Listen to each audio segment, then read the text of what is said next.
امام حسن مجتبیٰ آئے، حضرت حسن آئے، اپنی چادر میں چھپا لیا. ثم جاء الحسین. یہ روایت کون کر رہا ہے؟ پھر بولیے. ام المومنین حضرت عائشہ صدیقہ رضی اللہ تعالی عنہا. اور میں یہ اپنے اہل تشیع بھائیوں کو، فقہ جعفریہ کے پیروکاروں کو ہمیشہ کہا کرتا ہوں، امت میں لوگوں نے تفرقہ ڈالا اور امت کو لڑانے کے لیے غلط روایتیں گھڑ کے کچھ ادھر ڈالی، اور ایک طویل تاریخ کے اندر واقعات غلط ڈال کے اتنا تسلسل بنا دیا کہ امت کا تفرقہ آج تک مٹ نہ سکا.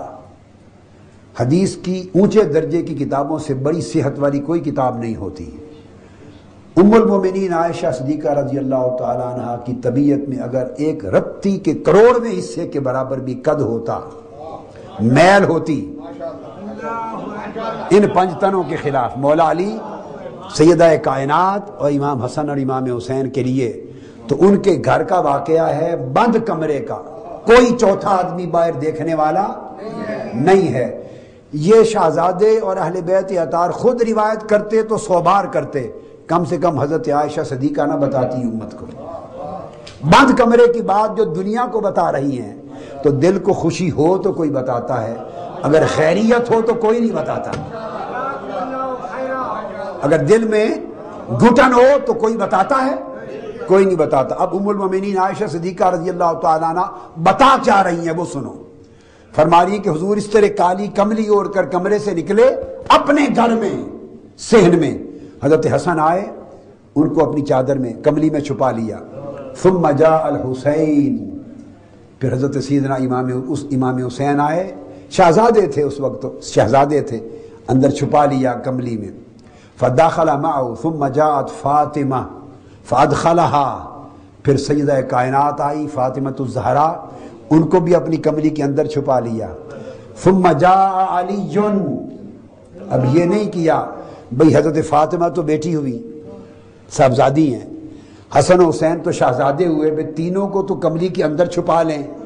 حضرت علی آئے تو انہیں کہیں کملی میں چھپا کر کہیں کہ علی تم میری پشت کے ساتھ کھڑے ہو جاؤ. یوں بھی تو کر سکتے تھے، بولیے بھائی، کر سکتے تھے کہ نہیں.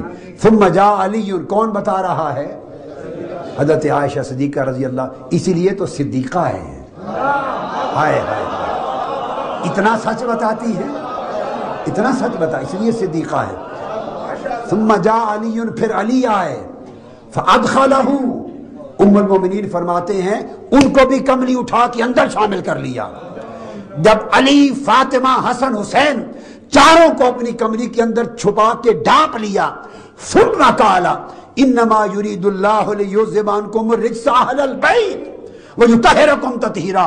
اے اہل بیت، اللہ ہر رجس کو تم سے دور کر کے تمہیں پاکیزگی کی انتہا تک پہنچانا چاہتا ہے، تمہیں طہارت کا پیکر اتم بنانا چاہتا ہے. یہ ام المومنین حضرت عائشہ صدیقہ رضی اللہ تعالیٰ عنہ کی روایت آ گئی. اب یہ مسلم میں بھی آئی، یہی حدیث ترمذی میں بھی آئی، ترمذی میں، اور پھر آگے ان سے سب روایت کرتے گئے. تو جامع ترمذی میں بھی یہ حدیث آئی. پھر اسی حدیث کو آگے سعد بن ابی وقاص نے بھی روایت کیا. گھر کے اندر تو یہ لوگ نہیں تھے نا، آنکھوں کے سامنے واقعہ تو حضرت عائشہ صدیقہ رضی اللہ تعالیٰ عنہ کا. پھر ان کو تو پہنچانے والوں نے پہنچایا. حضرت سعد بن ابی وقاص، میں بتا رہا ہوں علماء اہل سنت، یہ بدقسمتی ہے، آگے میرا نقطہ آئے گا. خارجیت نے امت مسلمہ کے عقائد پہ بڑا بدترین اثر ڈالا ہے اور اہل سنت اس سے متاثر ہوئے ہیں. اہل سنت کہلانے والے، دم بھرنے والے، تھوڑا یا زیادہ کہیں نہ کہیں، اور خارجیت نے حب اہل بیت کا جو نقطہ ہے ایمان کا، اس پر ضرب لگائی ہے اور ان کو یہ تاثر دیا ہے کہ اہل بیت کی محبت، ان کی شان کی طرف جو رغبت ہے، یہ تشیع ہے. یہ سوچ خارجیت نے پیدا کی، چونکہ خارجیوں نے سب سے پہلا ٹارگٹ دشمنی کا مولا علی المرتضیٰ کو بنایا تھا، اس سے یہ سوچ چلی. وہ شخص نہ اہل سنت ہے، نہ اہل سنت ہو سکتا ہے، نہ اہل سنت ہونے کا حق ادا کر سکتا ہے نہ کبھی حق رکھتا ہے جس کا دل سر تا پا حب اہل بیت کے ساتھ لبریز نہیں ہے، جس کے ایمان کا خمیر محبت اہل بیت سے نہیں اٹھا، وہ اہل سنت نہیں ہے۔